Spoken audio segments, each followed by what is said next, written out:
Warga dengar dua ledakan besar sebelum pabrik sawit di Metro Lampung berkobar.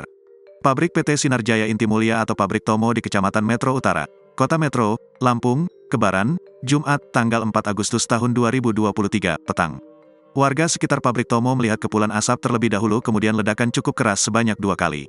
Endang, warga Jalan Walet, Kelurahan Purwoasri, Kecamatan Metro Utara, mengatakan ledakan tersebut cukup keras hingga mengagetkan dirinya. Kedengaran sampai 100 meter di posisi saya, keras ledakannya ada 2 kali terdengar, ujarnya, Jumat, tanggal 4 Agustus tahun 2023. Hal senada dikatakan warga lain, Adi yang melihat kepulan asap tebal dari kejauhan. Awalnya diketahui waktu ada kepulan asap tebal dari kompleks pabrik, kata Adi. Selain asap yang lumayan tebal, ia mengaku melihat asap tebal dari arah pabrik.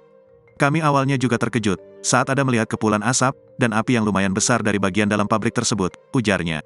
Tak berselang lama, ia mengungkapkan beberapa mobil pemadam kebakaran milik pemerintah kota Metro tiba di lokasi kejadian. Truk pemadam kebakaran langsung berupaya melakukan proses pemadaman api, ucapnya. Sebelumnya, pabrik PT Sinar Jaya Inti Mulia milik pengusaha bernama Tomo terbakar hebat pada Jumat, tanggal 4 Agustus tahun 2023, petang. Berdasarkan informasi yang diperoleh tribunlampung.co.id, kebakaran tersebut terjadi di Jalan Walet, Kecamatan Metro Utara, Kota Metro, Lampung sekitar pukul 18 waktu Indonesia Barat. Terlihat dari beberapa video yang dibagikan warga, pemadam kebakaran diterjunkan untuk memadamkan api yang mulai membesar di bagian belakang pabrik. Pabrik yang bergerak di bidang pengolahan minyak mentah kelapa sawit tersebut diketahui sedang tidak beroperasi saat kebakaran terjadi.